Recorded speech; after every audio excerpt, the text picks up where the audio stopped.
Hello students, welcome to the class.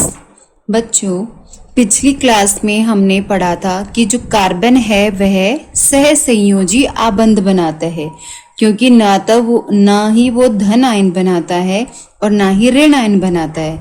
तो उसे उत्कृष्ट गैस विन्यास प्राप्त करने के लिए, मतलब उसे अपना जो अष्टक है वो पूर्ण करने के लिए क्या करनी पड़ती है? इलेक्ट्रॉनों की साझेदारी। तो अब हम ये देखेंगे कि वो इलेक्ट्रॉनों की साझेदारी कैसे करता है। तो उसके लिए पहले हमें यह समझना पड़ेगा कि सहसंयोजी आबंध बनता कैसे है। तो यहाँ पे कुछ एग्जाम्पल्स हैं। सबसे पहला जो है यहाँ पे आप देखोगे ये अणु है हाइड्रोजन गैस का। इसमें आप देखोगे दो हाइड्रोजन के परमाणु मिलकर हाइड्रोजन का एक अणु बना रहे हैं। अब हमने 9th क्लास में पढ़ा था कि जो हाइड्रोजन है उसकी परमाणु संख्या कितनी होती है? 1। ठीक है, तो जब हम इसका इलेक्ट्रॉनिक विन्यास करेंगे तो K कोश के अंदर भरा जाएगा इसका इलेक्ट्रॉन। तो इसके पास क्योंकि एक ही है तो एक जो इलेक्ट्रॉन है वो किस में आएगा? K कोश में आएगा। और हमें पता है K कोश में मैक्सिमम कितने इलेक्ट्रॉन्स आ सकते हैं? 2। यानी कि इसको अपना डुप्लेट पूरा करना पड़ेगा। इसको स्थायी होने के लिए K कोश में कम से कम 2 इलेक्ट्रॉन चाहिए, पर इसके पास एक ही है। अब ना तो ये इलेक्ट्रॉन को त्यागेगा ना ही ग्रहण करेगा, इसे साझेदारी करनी है। तो क्या करता है, जैसे ये एक हाइड्रोजन का परमाणु है, इसके बाहरी कोश में एक इलेक्ट्रॉन है, इसको हमने क्रॉस से दिखाया हुआ है। ऐसे ये दूसरा हाइड्रोजन का परमाणु है, इसके बाहरी कोश में भी एक इलेक्ट्रॉन है, इसको भी क्रॉस से दिखाया हमने। तो दोनों को ही क्या चाहिए? एक इलेक्ट्रॉन और चाहिए। तो अब ये क्या करेंगे, दोनों हाइड्रोजन परमाणु एक अपना लेके इधर आ गया और दूसरा अपना लेके आ गया। अब ये वाला हाइड्रोजन परमाणु एक तो इसका खुद का था और दूसरा दूसरे हाइड्रोजन का था, इस पूरे को यूज कर रहा है। ठीक है, इस पूरे को क्या कर रहा है? ये शेयर कर रहा है। ऐसे ये वाला हाइड्रोजन परमाणु एक इसका खुद का था, दूसरा इस वाले का है, तो ये इसको शेयर कर रहा है। तो इस तरह से इसने इसकी साझेदारी कर ली। और यहाँ पर आप देखोगे कि 2 हाइड्रोजन परमाणुओं के बीच में 2 इलेक्ट्रॉन्स की जो है साझेदारी हो रही है। और जब भी 2 इलेक्ट्रॉन्स की साझेदारी होती है एक सिंगल बॉन्ड बनता है, एकल आबंध। इसलिए हाइड्रोजन और हाइड्रोजन के बीच में एक कैसा आबंध आ जाएगा? एकल आबंध। ठीक है, तो इस तरीके से हाइड्रोजन और हाइड्रोजन मिलकर क्या बना लिया? H2 का अणु। तो यहाँ पे इनके बीच में 2 इलेक्ट्रॉन्स ने एक सिंगल बॉन्ड बना ली। ठीक है, नेक्स्ट हम देखते हैं ऑक्सीजन। ऑक्सीजन का हमें पता है परमाणु संख्या कितनी होती है? 8। और जब हम इसका इलेक्ट्रॉनिक कॉन्फ़िगरेशन करेंगे, विन्यास करेंगे, तो K कोश और L कोश में भरा जाएगा। 8 है, पहले K कोश में कितने आ जाएंगे? 2 इलेक्ट्रॉन्स बच गए। कितने? 8 में से 2 गए तो 6 बच गए। वो 6 अब किस में जाएंगे? L कोश में जाएंगे। तो यहाँ पे आप देखोगे बाहरी कोश में 8 इलेक्ट्रॉन्स नहीं है, सिर्फ 6 हैं। तो इसको अपना अष्टक पूर्ण करने के लिए और कितने इलेक्ट्रॉन्स चाहिए? वेरी गुड, 2 इलेक्ट्रॉन्स और चाहिए। तो अब ये क्या करेगा? उन 2 इलेक्ट्रॉन्स की साझेदारी करेगा। अब यहाँ पे देखो एक ऑक्सीजन परमाणु को दिखाया गया है, बाहरी कोश के इलेक्ट्रॉन्स को हम दिखाएंगे।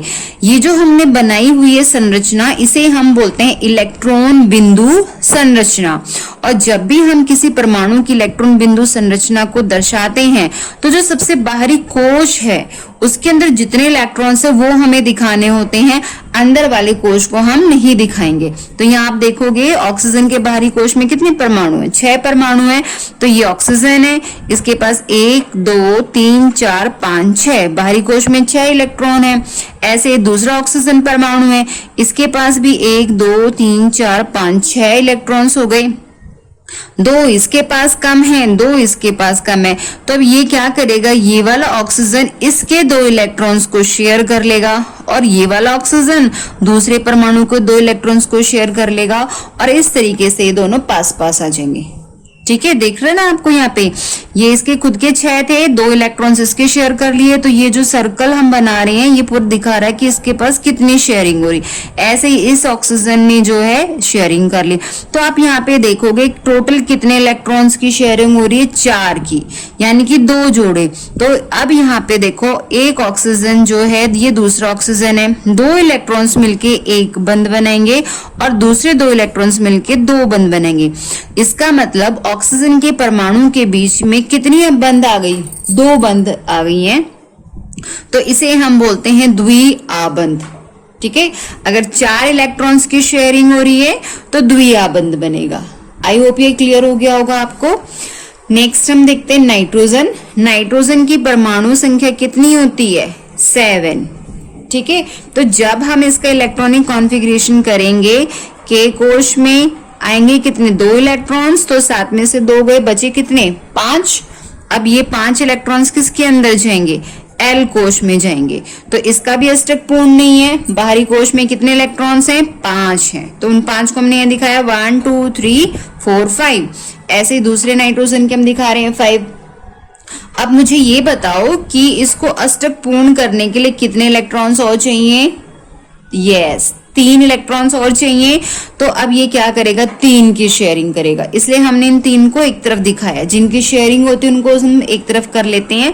तो यहाँ पर अब इस नाइट्रोजन परमाणु ने दूसरे नाइट्रोजन परमाणु के 3 शेयर कर लिए, 5 तो इसके खुद के थे, 3 इसके शेयर कर रहा है। ऐसे ही ये वाला नाइट्रोजन 3 इसके शेयर कर रहा है, तो टोटल जो है इसके भी 8 हो जा रहे हैं शेयरिंग करने से और इसके भी।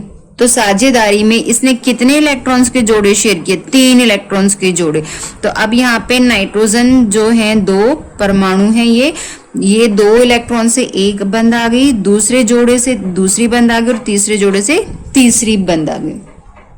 इट मीन्स नाइट्रोजन के 2 परमाणुओं के बीच में कितनी बंध है, 3 है, तो ये त्रिआबंध से जुड़ा हुआ होता है। ठीक है, आई होप ये आपको क्लियर हो गया होगा अब कि डबल बॉन्ड ट्रिपल बॉन्ड जो वो कैसे आ रही है। नेक्स्ट यहाँ पे आप एग्जांपल देखो, यहाँ पे जल की हम देख रहे हैं। अभी तक तो हमने क्या देखा था कि सेम में शेयरिंग हो रही है, नाइट्रोजन नाइट्रोजन से शेयर कर रहा है परमाणु से और वो नाइट्रोजन का अणु बना रहा है। ऐसे ही 2 ऑक्सीजन के परमाणु मिलके ऑक्सीजन का अणु बना रहे हैं और ऐसे ही हाइड्रोजन के 2 परमाणु मिलके हाइड्रोजन का एक अणु बना रहे हैं। इन सब में क्या चीज थी कि वो अपने जैसे ही परमाणु से बंध बना रहे थे। अब यहाँ पे देखो H2O में यहाँ पे क्या है, हाइड्रोजन के 2 परमाणु हैं और ऑक्सीजन का 1 परमाणु है।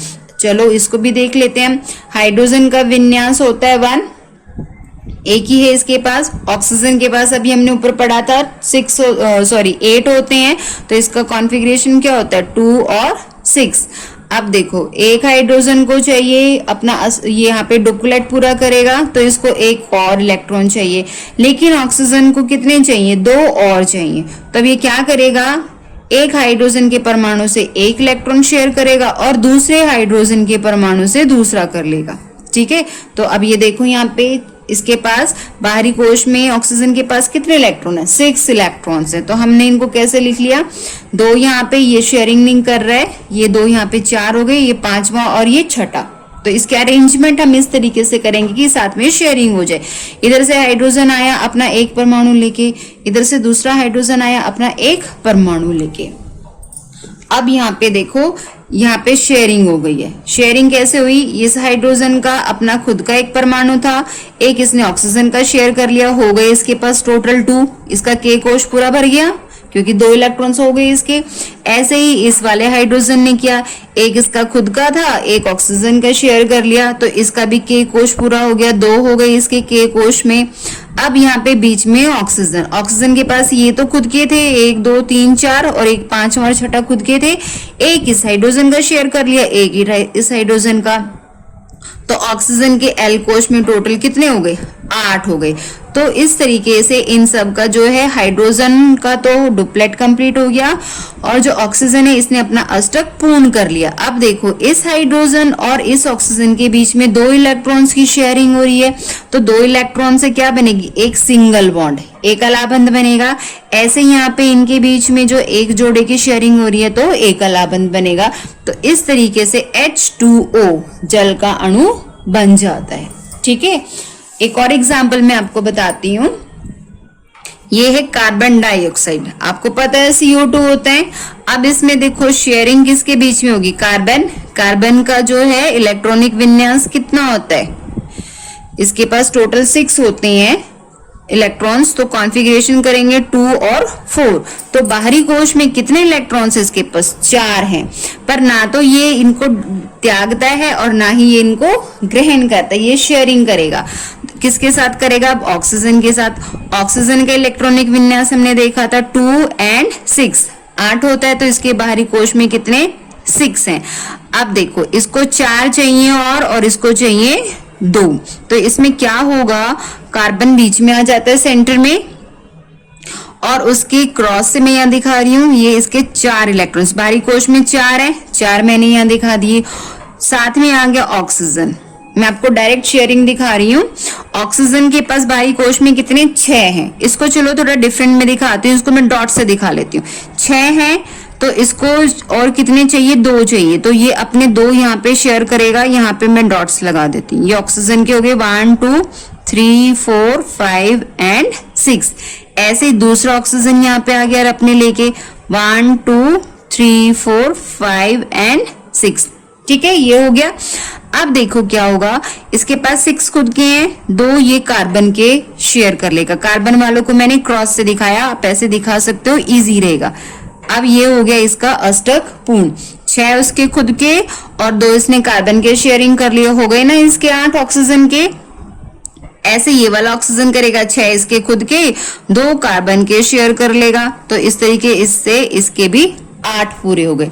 अब बीच में बचा ये कार्बन। कार्बन क्या कर रहा है, 1 2 3 4, ये क्रॉस वाले तो खुद के हैं, 2 इस वाले के शेयर करेगा, कितने हो गए 6, और 2 इधर वाले के शेयर करेगा, तो इसके भी टोटल कितने हो गए 8। दिख रहे हैं ना, 1 2 3 4 5 6 7 8। तो कार्बन के भी कितने हो गए, 8 इलेक्ट्रॉन्स हो गए। तो इन तीनों का अष्टक पूर्ण हो गया। अब यहाँ पे बेटे देखो हम आबंध देखते हैं, यहाँ पे कितने पेयर की शेयरिंग हो रही है, 2 जोड़े हैं, यानी कि टोटल 4 इलेक्ट्रॉन्स हैं। तो इस कार्बन और इस ऑक्सीजन के बीच में कितनी बनेगी, इनसे एक बंध बनी और इनसे दूसरी बंध बन गई, यानी कि इसके बीच में डबल बॉन्ड आ गई, द्विआबंध। ऐसे ही इस वाले ऑक्सीजन के बीच में यहाँ पे भी एक बंध इनसे आ रही है और एक आबंध इनसे आ रही है। तो यानी कि कार्बन और ऑक्सीजन के परमाणुओं के बीच में यहाँ पे द्विआबंध है। यहाँ पे जल में कैसी थी, सिंगल बॉन्ड थी, और यहाँ पे कैसी आ रही है, डबल बॉन्ड। तो हमें इससे पता चलेगा, अगर एक जोड़े की शेयरिंग हो रही है यानी कि 2 इलेक्ट्रॉन्स की शेयरिंग है तो सिंगल बॉन्ड बनेगी। अगर 4 इलेक्ट्रॉन्स की शेयरिंग है यानी कि 2 जोड़े हैं तो डबल बॉन्ड बनेगी। और अगर 3 जोड़े यानी कि टोटल 6 इलेक्ट्रॉन की शेयरिंग है तो त्रिआबंध बनेगा। तो आई होप ये आपको समझ में आ गया होगा कि किस तरह से सहसंयोजी यौगिकों को हम दर्शाते हैं। ये सारे सहसंयोजी यौगिक है क्योंकि इन सब में इलेक्ट्रॉनों की साझेदारी हो रही है। अब आप मुझे बना के दिखाओगे अमोनिया NH3 का इस तरीके से, इसको हम बोलते हैं इलेक्ट्रॉन बिंदु संरचना। अमोनिया NH3 की इलेक्ट्रॉन बिंदु संरचना मुझे बना के दिखाओगे, और इसके अलावा एक और बनाओगे आप C2H6। ठीक है, इन दोनों की मुझे इलेक्ट्रॉन बिंदु संरचना बनाकर आप दिखाओगे। नेक्स्ट अब हम डिस्कस करेंगे कि किसी भी अणु के अंदर कितने सहसंयोजी आबंध हैं। ये क्वेश्चन भी पूछा जाता है बोर्ड एग्जाम में। तो आप देखोगे जो हाइड्रोजन का अणु है H2 है, H और H के बीच में एक सिंगल बॉन्ड है। तो यहाँ पे अगर पूछा जाए कि सहसंयोजी आबंध की संख्या कितनी है तो इसमें हो जाएगी 1। ऑक्सीजन में देखो कितनी है 1 and 2, 2 है, तो इनके बीच में सहसंयोजी आबंध कितने हैं 2 हैं। नाइट्रोजन में देखो 1 2 3, तो नाइट्रोजन अणु के परमाणुओं के बीच कितनी सहसंयोजी आबंध है 3 है। नेक्स्ट यहाँ पे देखो जल का अणु है, जल में कितनी है ये 1 और 2, तो इसमें भी 2 हैं।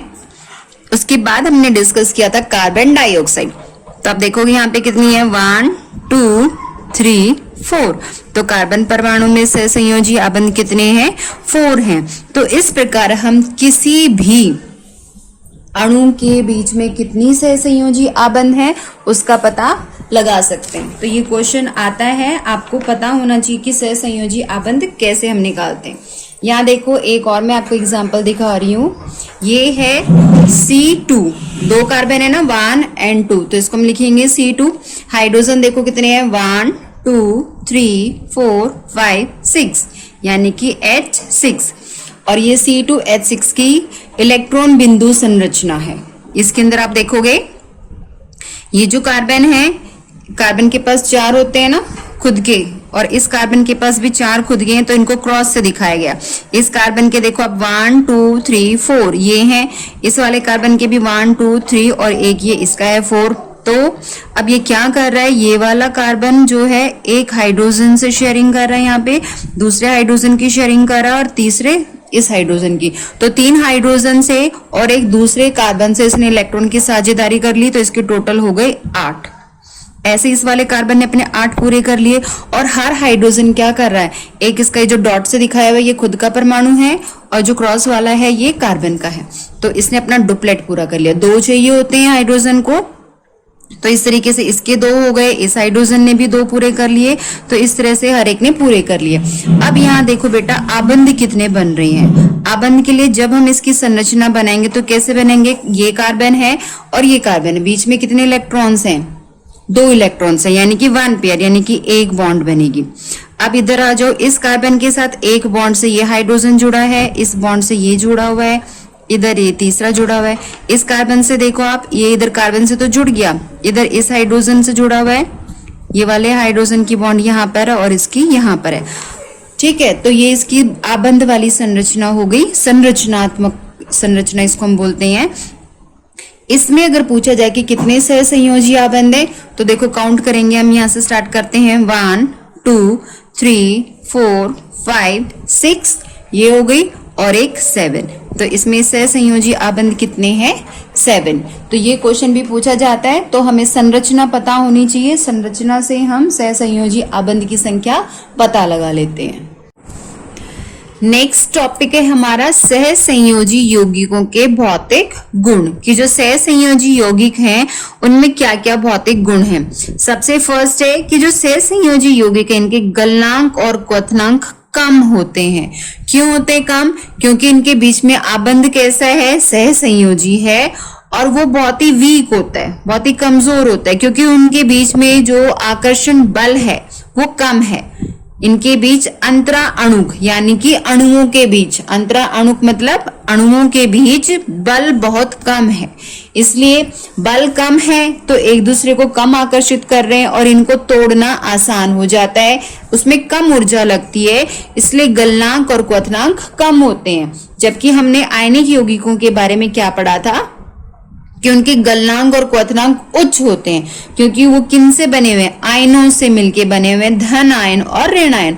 उनके बीच में आकर्षण बल अधिक होता है, आकर्षण बल अधिक है तो जो उनके बीच में फोर्स लगती है उसको तोड़ने के लिए ऊर्जा अधिक चाहिए, ऊर्जा अधिक लगेगी तो उनके गलनांक और क्वथनांक उच्च होते हैं। ठीक है, तो ये डिफरेंस हो गया आयनिक यौगिक और सहसंयोजी यौगिक के बीच में, कि सहसंयोजी का गलनांक और क्वथनांक कम होता है क्योंकि इनके बीच अंतरा अणुक बल कम लगता है।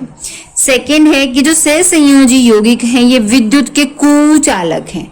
क्यों है कुचालक, क्योंकि आयनों का निर्माण नहीं हो रहा है, आयन का निर्माण नहीं होगा तो जो विद्युत आवेश है वो एक जगह से दूसरी जगह कोई लेके जाने वाला ही नहीं है। हमने विद्युत वाले चैप्टर में पढ़ा था ना, विद्युत धारा क्या होती है, मूविंग इलेक्ट्रॉन्स, जो चलते हुए इलेक्ट्रॉन्स होते हैं उनकी वजह से, या फिर अगर कहीं पे आयंस प्रेजेंट होती हैं तो वो आवेश को एक जगह से दूसरी जगह लेके जाती है। तो यहाँ पर सहसंयोजी यौगिकों में आयन का निर्माण नहीं होता, इसलिए क्या है, विद्युत के कुचालक है। ये चीज आपको याद रखनी है कि इनमें आयनों का निर्माण नहीं होता। क्यों नहीं हो रहा आयनों का निर्माण, क्योंकि इलेक्ट्रॉनों के बीच में साझेदारी है, साझेदारी से ये यौगिक बने हैं। ठीक, नेक्स्ट है कार्बन की सर्वतोमुखी प्रकृति। सर्वतोमुखी मीन्स चैप्टर के स्टार्टिंग में ही हमने पढ़ा था कि कार्बन के यौगिक इतनी अधिक मात्रा में है कि एक अलग से चैप्टर आप पढ़ रहे हो उसके यौगिकों के बारे में। और हायर क्लासेस में तो पूरा केमिस्ट्री का एक ब्रांच बना हुआ है, ऑर्गेनिक केमिस्ट्री, जिसमें हम कार्बन के यौगिकों को ही पढ़ते हैं। तो इतने सारे यौगिक कैसे बना लेता है ये। और इवन अभी भी इसके यौगिक जितने मर्जी आप चाहो, लाखों करोड़ों की संख्या में जो बन चुके हैं और भी बना सकते हैं। तो ऐसी क्या स्पेशलिटी है इसके अंदर? तो ये दो प्रॉपर्टीज हैं, दो गुण हैं। पहला है श्रृंखलन, दूसरा है चतुसंयोजकता। तो पहले श्रृंखलन को समझते हैं। श्रृंखला क्या होती है? चेन होती है, आपस में जुड़ते जाना जुड़ते जाना जुड़ते जाना, इसको हम कहते हैं श्रृंखलन। तो कार्बन कार्बन परमाणु यानी कि एक कार्बन परमाणु दूसरे कार्बन परमाणु के बीच सहसंयोजी आबंध बनाकर लंबी श्रृंखला बना लेता है। इस तरीके से एक कार्बन दूसरे से जुड़ गया, दूसरा तीसरे से, इस तरीके से श्रृंखला बनाता जाएगा ये। या शाखित हो जाता है। शाखित मीन्स साइड में ब्रांचेस, जैसे ये कार्बन की चेन जा रही थी और बीच में यहाँ पे भी जुड़ गया, इधर भी जुड़ गया, इधर से इधर भी जुड़ गया, तो ये शाखाएं निकल जा रही, ब्रांच निकल रही है इसकी। और श्रृंखला, शाखित श्रृंखला होगी। और वलय संरचना बना लेते हैं। वलय मीन्स ये सर्कल भी बना लेते हैं। ये कार्बन यहाँ पे जुड़ा, यहाँ जुड़ा, इस तरीके से कार्बन जुड़ते जाएंगे, जुड़ते जुड़ते ये आपस में जुड़ जाएंगे, तो ये पूरा वलय बन गई, सर्कल बन गया। तो ये श्रृंखला के रूप में भी जुड़ते रहते हैं, शाखाओं में भी जुड़ सकते हैं और आपस में वलय संरचना में भी जुड़कर ये यौगिकों का निर्माण करते हैं। तो कितना मर्जी जोड़ लो आप, इसमें कितने कार्बन जोड़ते जाओ, कितनी शाखाओं में जोड़ लो, ठीक है।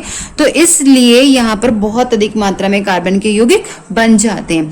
और ये आपस में एक दूसरे से कैसे जुड़े होते हैं? एकल आबंध से जुड़े हो सकते हैं, द्वि आबंध भी हो सकता है, इनके बीच में त्रि आबंध भी हो सकता है। नेक्स्ट है चतुसंयोजकता। चतु मीन्स 4। हमने पढ़ा था ना कार्बन की संयोजकता कितनी होती है? 4 होती है। तो इट मीन्स एक कार्बन जो है, ये देखो, ये क्या मैं दिखा रही हूँ कि 4 और बॉन्ड बना सकता है। सपोज एक कार्बन की 4 संयोजकता है, एक और को जोड़ दो, यहाँ पे इसकी 4 हो गई, इसके आगे और जोड़ दो, इधर कितना भी आप इसको बढ़ाते जाओ ये जो है बढ़ता ही जाएगा, 4 4 करते। तो ये 4 संयोजकता की वजह से चारों तरफ ये जुड़ता ही जाएगा, जुड़ता ही जाएगा। और इस वजह से यहाँ पे बहुत अधिक मात्रा में यौगिक ये बना लेता है। अब ये जुड़ेगा किससे? खुद से भी जुड़ सकता है या किसी एक संयोजी वाले परमाणु से। जैसे हाइड्रोजन जो है उसको एक इलेक्ट्रॉन चाहिए होता है, क्लोरीन को भी एक इलेक्ट्रॉन चाहिए होता है, तो एक संयोजी परमाणु से जुड़ सकता है, ऑक्सीजन से जुड़ सकता है, पीछे हमने एग्जाम्पल देखे थे, नाइट्रोजन से भी जुड़ जाता है, सल्फर के साथ भी ये आबंध बना लेता है। तो श्रृंखलन और चतुसंयोजकता की वजह से कार्बन की सर्वतोमुखी प्रकृति पाई जाती है। इट मीन्स कार्बन इतने अधिक यौगिक क्यों बना पाता है? श्रृंखलन और चतुसंयोजकता की वजह से। आई होप ये आपको क्लियर हो गया होगा।